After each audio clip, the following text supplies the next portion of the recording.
مایوس نہیں ہوتے۔ اگر پہلی دعا قبول نہیں ہوئی تو کوئی بات نہیں، اس بار پھر سے کرو، اس یقین کے ساتھ کہ اللہ ضرور سنے گا، اور اللہ ہی تو ہے جو سننے والا ہے۔ یوں مایوس نہیں ہوا کرتے۔ آج کا ہمارا ٹاپک ہے دعا، اللہ سے فریاد۔ لیکن اس سے پہلے آپ سے گزارش ہے کہ جنہوں نے ہمارے چینل کی اس سے پچھلی ویڈیو نہیں دیکھی ہے تو پہلے وہ دیکھ لیجئے، اور ویڈیو پسند آنے کی صورت میں ہمارا چینل سبسکرائب کیجئے۔ دعا کی رفتار کا اندازہ اس بات سے لگا لیں کہ یہ دل سے زبان تک آنے سے پہلے رب تک پہنچ جاتی ہے۔ دعا ہر وقت مانگنی چاہیے، شفا ہر وقت مانگنی چاہیے، صرف بیماری ہی نہیں، حد سے بڑھتی خواہشات سے، کسی کے خلاف پیدا ہونے والے بغض اور حسد سے، اپنے دل کو درد آلود کر دینے والی سوچوں سے، اور ذہنی سکون چھین لینے والے انسانوں سے۔ اور وہی تو ہے میرا اللہ جسے میں نے حالت مرض میں پکارا تو شفا دے دی، بھوک میں پکارا تو غذا دے دی، پیاس میں پکارا تو پانی پلا دیا، اور ذلت میں پکارا تو عزت دے دی، جہالت میں پکارا تو نور مصطفیٰ صلی اللہ علیہ وآلہ وسلم سے نواز دیا، راہ میں بھٹک گیا تو راستہ دکھا دیا، غربت میں پکارا تو غنی کر دیا۔ اے اللہ، تو معاف کرنے والا اور معافی کو پسند کرنے والا ہے، ہم سب کو معاف فرما اور ہم سب کو بخش دے۔ جب اللہ ہمیں اس چیز سے آزماتا ہے جس کو کھونے کا ہم سوچ بھی نہیں سکتے، تو پھر صبر کرنے پر اللہ تعالی ہماری مدد بھی جس کا ہم نے گمان بھی نہیں کیا ہوتا ان وسیلوں سے کرتا ہے۔ بس توکل رکھو اللہ پر اور مشکل وقت میں صبر کرو۔ حضرت علی علیہ السلام نے فرمایا، جس خواہش کو تم اللہ کی راہ کے لیے رد کر دیتے ہو، وہ اسی خواہش پر راضی ہو کر اسے تمہارا مقدر بنا دیتا ہے۔ اس سے نا امیدی ہونا کیسا جو 70 ماؤں سے بھی زیادہ محبت کرتا ہے۔ اللہ کے سامنے اپنی بے بسی کا اظہار کیا کرے، اللہ کو بتایا کرے کہ ہم بالکل بے بس اور کمزور ہیں۔ جو درد آپ کو اندر تنگ کر رہا ہے اس درد کو فقط اللہ کے سامنے آنسو میں بہایا کرے، جو الجھنیں ہیں وہ سب اللہ کے سامنے رکھا کرے۔ اے میرے اللہ، میں تجھ سے مانگتا ہوں ہدایت اور تقوی اور پاک دامنی اور مخلوق کی نامحتاجی۔ تو اللہ غیب سے وسیلے بناتا ہے۔ ساری دنیا اگر تمہیں مل کر مایوسی کی طرف دھکیلے اور تم اللہ پر کامل یقین رکھو تو وہ تمہارے لیے غیب سے وسیلے بنا دے گا۔ مومن کا عجیب معاملہ، حضور صلی اللہ علیہ وآلہ وسلم نے ارشاد فرمایا کہ مومن کا معاملہ بڑا عجیب ہے، اس کے ہر معاملے میں خیر ہی خیر ہے، اور یہ بات مومن کے علاوہ کسی کو حاصل نہیں۔ اگر اسے خوشی ملتی ہے تو وہ شکر کرتا ہے، یہ اس لیے کہ خیر ہے، اور اگر مصیبت آتی ہے تو وہ صبر کرتا ہے، یہ بھی اس کے لیے خیر ہے۔ دعا دستک کی طرح ہوتی ہے، مسلسل دستک سے دروازہ کھل ہی جاتا ہے۔ رویے عارضی ہوتے ہیں، رویوں کے پیچھے زندگی مشکل نہ کرے، کیونکہ منتوں اور ترلوں سے رشتے کبھی نہیں سنبھلتے۔ جو جانا چاہتے ہیں انہیں جانے کے لیے رستہ ضرور دیں۔ کوئی بھی شخص دنیا کا آخری شخص نہیں ہوتا۔ اگر آپ نے اپنی عزت نفس بچا لی ہے تو یقین رکھیں وہ نظروں کے سامنے ہوتے ہوئے بھی نظر نہیں آئیں گے۔ کچھ لوگوں کے لیے یہی سزا کافی ہوتی ہے کہ آپ ان کے سامنے ہوتے ہوئے بھی ان کی دسترس سے دور ہیں۔ زندگی کیا ہے لمحے کی خبر نہیں، دلوں سے بدگمانیاں نکال پھینکے، مسکرا کر سب سے ملے، نہ جانے کب کہاں زندگی کا سفر رک جائے۔ ہم آج ہیں اور کل تھے، ہو جائیں گے۔ اپنی ویڈیو میں آگے بڑھنے سے پہلے آپ سے گزارش ہے کہ جنہوں نے ہمارے چینل کی اس سے پچھلی ویڈیو نہیں دیکھی ہے تو پہلے وہ دیکھ لیجئے اور ویڈیو پسند آنے کی صورت میں میرے چینل کو سبسکرائب کیجئے۔ سب سے زیادہ قریبی لوگوں کا وار سب سے خطرناک ہوتا ہے کیونکہ وہ کم فاصلے سے کیا جاتا ہے۔ چیزوں کے آسان اور بہترین ہونے کا انتظار نہ کریں، زندگی ہمیشہ پیچیدہ رہے گی۔ ابھی خوش رہنا سیکھیں، دوسری صورت میں آپ کا وقت ختم ہو جائے گا۔ اے اللہ پاک، وہ معاملات جن میں ہمارا اختیار نہیں، جہاں ہم بے بس ہیں، ان میں ہماری مدد فرما اور ہمیں اکیلا مت چھوڑ۔ اپنی زندگی میں ہر موڑ پر اپنے اللہ پاک سے مدد مانگتے رہیے۔ بعض اوقات چھوٹی چھوٹی باتیں بھی دل کو بری لگ جاتی ہیں، اس وقت سارے بڑے غم بھی یاد آ جاتے ہیں۔ کہنے والے کہتے ہیں کہ ایسی چھوٹی چھوٹی باتوں سے بھلا کون روتا ہے، جبکہ یہ چھوٹی باتیں تو محض بہانہ ہوتی ہے۔ بڑے غموں کو چھپانے کا بات احساس کی ہوتی ہے۔ انسانوں کے احساسات کو سمجھنا ہر کسی کے بس میں نہیں۔ غم خاص پر کبھی چھپ رہیں، کبھی رو دیے غم عام پر۔ غم خاص پر کبھی چپ رہیں، کبھی رو دیے غم عام پر۔ بعض اوقات بات لفظوں کی نہیں ہوتی، لہجوں کی ہوتی ہے۔ لہجے بدل جائے تو میٹھے الفاظ بھی تیر کی طرح لگتے ہیں۔ اللہ کی خاطر چھوڑ دینا کوئی جھگڑا، چھوڑ دینا اپنا کوئی جائز حق، چھوڑ دینا کوئی گناہ، چھوڑ دینا، اس سے دل میں ایمان کی ٹھنڈک اور حلاوت محسوس ہوتی ہے۔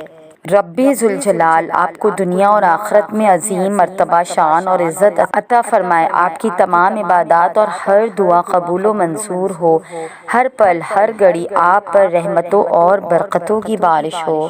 حضرت امام جعفر صادق کی والدہ کا نام فروہ بنت قاسم بن محمد بن ابوبکر صدیق رضی اللہ تعالیٰ عنہ، جبکہ آپ کے والد محترم کا نام مبارک حضرت امام محمد باقر بن زین العابدین بن امام حسین بن مولا علی رضی اللہ تعالیٰ عنہ یعنی امام جعفر صادق کا شجرہ نسب والدہ کی طرف سے سیدنا ابوبکر صدیق اور والد کی طرف سے مولا علی سے جا ملتا تھا۔ تیری نسل پاک میں ہے بچہ بچہ نور کا، تو ہے عین نور تیرا سب گھرانہ نور کا۔ ہر کسی کی نعمتیں بھی الگ ہے، ہر کسی کی آزمائشیں بھی، ہر کسی کی کہانی بھی الگ ہے اور سبق بھی الگ ہے۔ کبھی کسی اور کو دیکھ کر یہ مت سوچے کہ آپ محروم ہیں، آپ پر بھی آپ کے رب کی بہت سی عطا ہے۔ چیزوں کی کوئی اہمیت نہیں ہوتی، وہ تو کبھی نہ کبھی مل ہی جاتی ہیں۔ صرف انسان ہے جس کا کوئی نعم البدل نہیں ہوتا۔ ایک بار کھو جائیں تو نہ ان کو دیکھا جا سکتا ہے اور نہ کبھی دوبارہ مل سکتے ہیں۔ اس لیے چیزوں سے زیادہ انسانوں کی قدر کرنے کی کوشش کرے۔ جس سے جتنا بھی جس حد تک بھی تعلق ہو، اس تعلق میں مخلص ضرور رہیں، منافقت نہ کرے۔ ہو سکتا ہے بعض اوقات آپ کو شدید تکلیف پہنچے، مگر آپ کا ضمیر مطمئن ہوگا کہ آپ مخلص رہے ہیں۔ زندگی بہت خوبصورت ہے۔ سچ تو یہ ہے کہ انسان ہی انسان کی دوا ہے۔ اپنے مر جانے والوں پر رحم کھائیں، احتیاط کریں۔ ایک بات کی طرف میں آپ لوگوں کی توجہ دلانا چاہتی ہوں کہ اکثر دیکھا گیا ہے لوگ اپنے مرنے والوں کی بعد میں ویڈیوز بنا کر ان کی پکچر لگا کر افسوس کر رہے ہوتے ہیں، ریلز بناتے اور پھر ان میں سیڈ سانگ بھی لگائے ہوتے۔ پلیز ایسا نہ کریں۔ مرنے والے مر گئے، جو انہوں نے تصویریں بنائی تھی بنا دوپٹے کے یا جیسے بھی یا حجاب میں بھی، لیکن ان کا فیس نقاب کے بنا ہے، یا پھر مرنے کے بعد کسی کی آواز کو استعمال کرنا کسی عورت کی، یا پھر لوگوں کو سنانا۔ آخر کیوں؟ کسی کی بیوی مر جاتی ہے تو وہ اس کی پکس لگا کر کدھر جا رہی ہے؟ پکس لگا رہا ہے، کتنے نامحرم دیکھتے، کیا گناہ نہیں ہوتا ہوگا؟ اپنے والدین کی تصویریں بھی مت لگائیں اور ان کے پیچھے گانے کیا ہو گیا، کیوں یہ لائکس اور ویوز کی گیم سے نکل کر دوسروں کا سوچیں۔ پلیز احتیاط کریں، مرنے کے بعد ان کے لیے تکلیف کا باعث نہ بنیں۔ استغفر اللہ الذی لا الہ الا هو الحی القیوم۔ واتوب الیہ۔ جعفر بن محمد نے سفیان ثوری سے فرمایا، اے سفیان، جب تمہیں وہ چیز ملے جو تمہیں پسند ہو تو الحمدللہ زیادہ کہا کرو، جب تمہیں وہ چیز ملے جو تمہیں ناگوار ہو تو لا حول ولا قوت الا باللہ زیادہ کہا کرو، اور جب تمہیں رزق میں تاخیر محسوس ہو تو استغفار زیادہ کہا کرو۔ سفیان رحمۃ اللہ علیہ فرماتے ہیں، میں نے اس نصیحت سے بہت زیادہ فائدہ اٹھایا۔ بنا مطلب کی چاہت۔ حضرت علی رضی اللہ تعالیٰ عنہ فرماتے ہیں، قدر کرو ان کی جو تم سے بنا مطلب کی چاہت کرتے ہیں، دنیا میں خیال رکھنے والے کم اور تکلیف دینے والے زیادہ ہوتے ہیں۔ بے شک حضرت علی نے ایک اور جگہ فرمایا، کسی کا دل توڑنے سے پہلے یہ سوچے دل ٹوٹنے کی معافی بندہ دیتا ہے، اللہ نہیں۔ میرے بابا نے مجھے بچپن میں سمجھایا تھا، جب کسی کو عدالت میں پیش کیا جاتا ہے تو وہ نہیں بولتا، اس کا وکیل بولتا ہے۔ اسی طرح جب تمہیں زندگی میں لگے کہ لوگ تم کو پریشان کر رہے ہیں تو تم خاموش رہنا، کیونکہ حسبنا اللہ و نعم الوکیل، مجھے اللہ کافی ہے اور وہ بہترین کارساز ہے۔ اے اللہ، آج کے دن جتنے بھی ہاتھ تیری بارگاہ میں دعا کے لیے اٹھے ان سب کی نیک تمنائیں، حاجتیں اور دعائیں قبول فرما، آمین ثم آمین یا رب العالمین۔ وقت اور قدر۔ جب وقت پر دو لفظ بھی کہے نہ جا سکے تو وقت گزرنے پر لمبی چوڑی کہانیاں سنانے کا کوئی فائدہ نہیں ہوتا۔ قدر اور وقت بھی کمال کے ہوتے ہیں، جس کی قدر کرو وہ وقت نہیں دیتا اور جس کو وقت دو وہ قدر نہیں کرتا۔ سب کچھ کھو دینے کے بعد بھی اللہ پر یقین رکھنا، اسے ہی ایمان کہتے ہیں۔ اللہ کو بتایا کریں اپنے دل کی کیفیت، اسے بتایا کریں۔ اللہ کو بتایا کریں اپنے دل کی کیفیت، اسے بتایا کریں کہ آپ کیا محسوس کر رہے ہیں اور کتنی تکلیف میں ہیں۔ آپ یقین کریں وہ بہت پیار سے سنے گا، اس کے سامنے رو لینے سے ہی آپ کے دل میں سکون اترے گا، بے شک وہ دلوں کا ہمراز ہے۔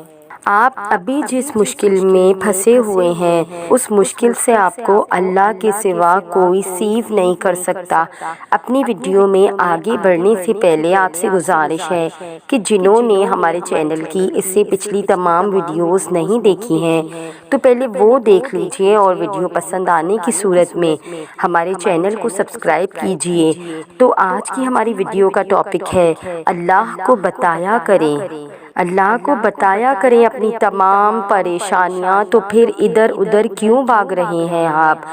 ٹھہر جائے یہیں، رک جائے یہیں، جس مدد کی آپ کو تلاش ہے وہ بھاگنے سے نہیں اللہ کے سامنے سر جھکانے سے ملے گی، اور یہی غلطی تو پہلے بھی آپ سے ہوئی تھی، آپ اللہ کے سامنے سر نہیں جھکاتے تھے، اسی لیے یہ حالات پیدا کر دیے گئے جو آپ کو جھکا دیں، اور آپ ہیں کہ ابھی بھی بھاگے جا رہے ہیں۔ تو اس بات کو سمجھیں کہ اس دنیا میں اللہ کے علاوہ کوئی آپ کا دوست اور مددگار نہیں، اور تمہارے لیے اللہ کے سوا کوئی دوست ہے نہ مددگار۔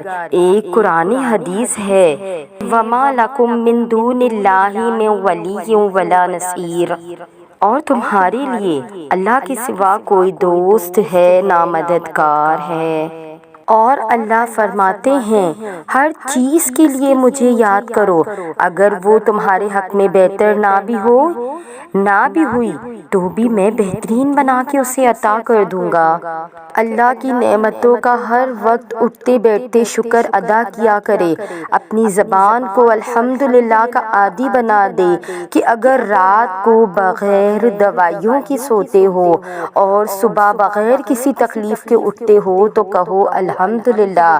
یہ تمام اللہ کی نعمتیں ہیں جن پر شکر ادا کرنا ہمارا فرض ہے۔ انسان جتنا بھی مضبوط بن جائے مگر کوئی نہ کوئی درد ایسا ہوتا ہے جو یاد آنے پر آنسو بن جائے اور آنکھوں میں ٹھہر جاتا ہے، اور پھر یہی آنسو اسے اللہ کی راہ تک لے کر جاتے ہیں۔ کہ جتنا ملے قبول کر لینا چاہیے، ہو سکتا ہے یہ بھی ہماری اوقات سے زیادہ ہو، تم تو گنہگار بندے ہو، اس کا فضل تو ہر وقت ہمارے عیب چھپاتا ہے۔ اور پھر میں نے میری ہر آزمائش کو کہہ دیا، اللہ بہت بڑا ہے، جو لوگ تمہیں توڑ دیں تو اپنے ٹکڑے لے کر اپنے رب کے پاس چلے جاؤ، وہ تمہیں جوڑ دے گا۔ اللہ فرماتا ہے، میں بہتری سے پہلے دیری کرتا ہوں اور میں انہی کو آزماتا ہوں جنہیں میں پسند کرتا ہوں۔ خود کو دعائیں مانگنے کا عادی بناؤ، کیونکہ دعائیں بہت قیمتی شے ہے، اندھیروں میں راستہ دکھا دیتی ہے، زخموں پر مرہم رکھ دیتی ہے۔ اللہ سے مانگنے ایک خوبی یہ بھی ہے کہ آپ اپنے جذبات کو الفاظ کا روپ نہ بھی دیں، وہ پھر بھی آپ کے جذبات کو آپ سے بہتر جانتا ہے۔ صرف اللہ ہی ہے جو دلوں کا بوجھ اتار سکتا ہے، دل کو سکون عطا کر سکتا ہے۔ جب خالق سے دل لگا لیا جائے تو دل اتنا پریشان نہیں ہوا کرتا، کیونکہ پھر ہم ہر وقت اللہ کو اپنے پاس پاتے ہیں۔ تو دعا کرو اور کرتے رہو کہ دعاؤں کا چاہے رنگ نہیں ہوتا، لیکن جب یہ رنگ لاتی ہے تو زندگی میں رنگ بھر دیتی ہے۔ تو یہ تھی میری آج کی ویڈیو۔ اے عطا کرنے والے اللہ، بلند عزم و ہمت عطا فرما، مشکلات و مصائب میں استقامت اور بردباری کے ساتھ بڑھے۔ اللہ کریم ہر مقام و منزل پر حامی و ناصر اور کارشاں ہو، بابرکت و روشن ساعتوں کی دعا کے ساتھ۔ السلام علیکم ورحمۃ اللہ وبرکاتہ۔